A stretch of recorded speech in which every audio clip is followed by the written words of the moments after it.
Good evening to our wonderful audience out there. Thank you for patiently listening to all of us.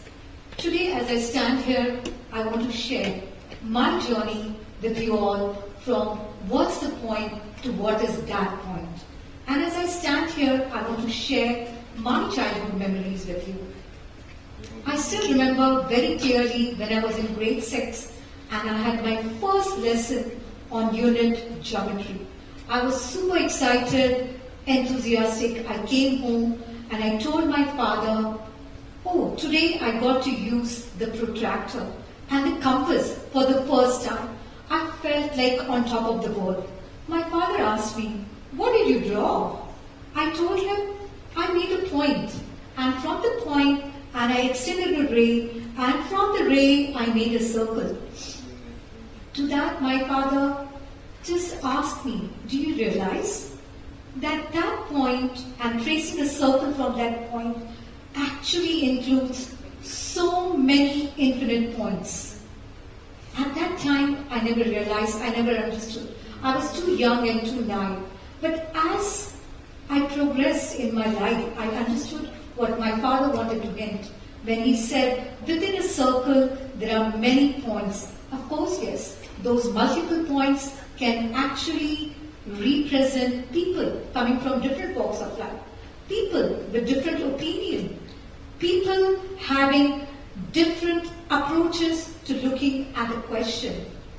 And as I grew up, I turned towards philosophy. I also saw that that small circle can be made as a wide, vast circle. And that circle actually can engulf Mother Earth, solar system, maybe the galaxy and infinite. So it depends upon us. How do we actually utilize that point and make that huge circle?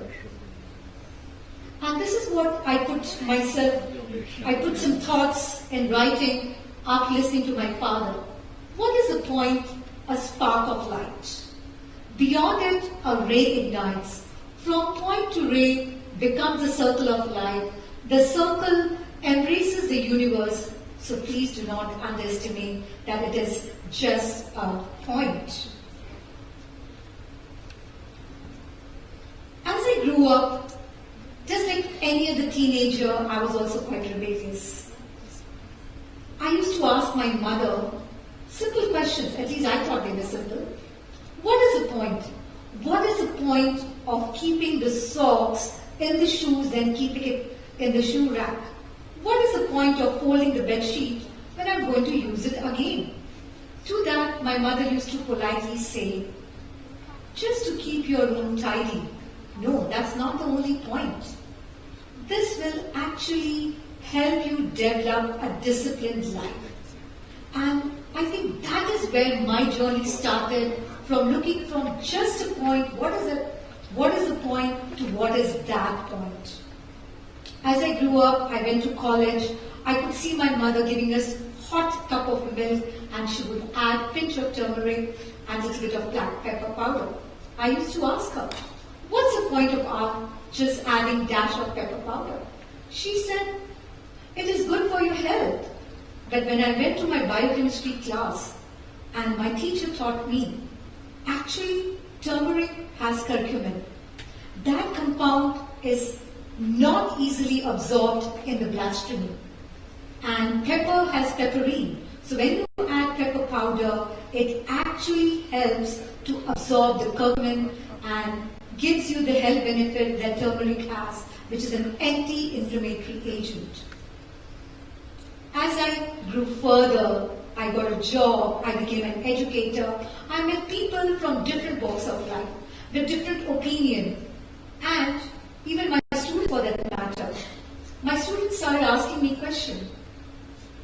What's the point of wearing the uniform? When I'm going to learn, even if I'm going to wear a casual clothes and come to the class, so how does uniform decide my learning? I had friends who used to ask very complex questions also. What is the point of life? What is the point of all this survival? What is the point of taking so much pain? Ultimately, when we have to abide to heaven. I have a friend who's a social emotional counselor. So one day during our coffee table conversation, I asked her, when people ask such question, what is the point? What is they actually thinking about? What is that is going on behind? What is the neuroanalysis for this? And to that, my friend just said, it's multiple perspective. When people ask question, what's the point? Quite likely they are confused. Quite likely they feel helpless. Quite likely they're looking for some motivation. Quite likely they're trying to find a rationale. Like when a student asks me, what is the point of having a mobile but not able to use it? Then the favorite question which our Keystonians ask, the students ask, what is the point of Meatless Monday? So actually I feel that we are responsible to make them see that point. So when people ask what's the point type of questions, actually they're asking inquiry-based question. Actually it involves a lot of critical thinking. So we should never underestimate a question which starts from what's the point. Instead we have to shift our mindset to more positive and look what is that point that they are trying to make which we are actually missing. So to go further, let's say we have a situation which is quite usual in corporate office. When people ask questions, the employees ask questions, what is the point of making these changes at the last minute? As a CEO of a company or as an administrator, they should have more sympathetic approach towards this. They should not think or label or judge the person being negative. Maybe they're trying to look for more optimistic point. Maybe this is the question they're asking in the transit, because when people shift, when people ask to change, it brings a lot of challenges. But if the CEO or the administrator of the company makes the employees see that these challenges will bring opportunity and this opportunity is actually going to lead towards a growth mindset. So as I stand here and share, this is what I want to speak, that contemplating a point is, we have to think that we are not just contemplating the point, but actually we are making our journey. We are navigating ourselves to those challenging situations and trying to come up with much more meaningful, much more well-informed decision which has more clarity and which is actually beneficial to all. As I stand here, I also remember one very nice statement that my mother told me. I was some 22-year-old and I asked my mother, so what am I going to inherit? What property are you going to leave for me? And to that my mother said, in Hindi of course, she said a statement and she said, Poot kapoot to kyun than sanchay, poot sapoot to kyun than sanchay. I'm going to translate this in English. When we say poot, it actually means child. When we say kapoot, it means unworthy. And when we say dhan, that means the money, and sanchay means the saving. To put it in brief note, my mother wanted to say that if you are an unworthy child, why should I save money for you? And if you are a worthy child, certainly you will make fortune, so why should I save money for you in those conditions also? Such a valid point. What I want you to take away from this or talk about what I'm trying to share, my childhood memory and my journey, is that please don't underestimate people when they ask the question, what is the point? Don't judge them, don't label them, don't think that they're trying to be negative. No, they're just asking you for the rationale, the motive behind what is being told to them.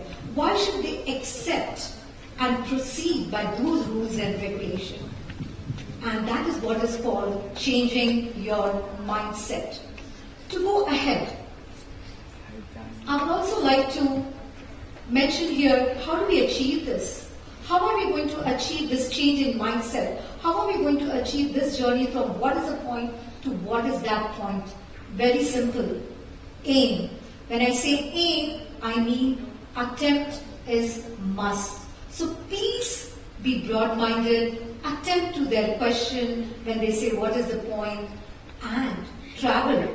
from jam to bread. When I say jam, I mean just about managing. So just about managing those superficial solutions is not enough. You need to move towards breadth. Be ready, evolve, and develop something more substantial strategy which will be beneficial to all. Thank you for your patient listening. I end my speech here. Thank you once again.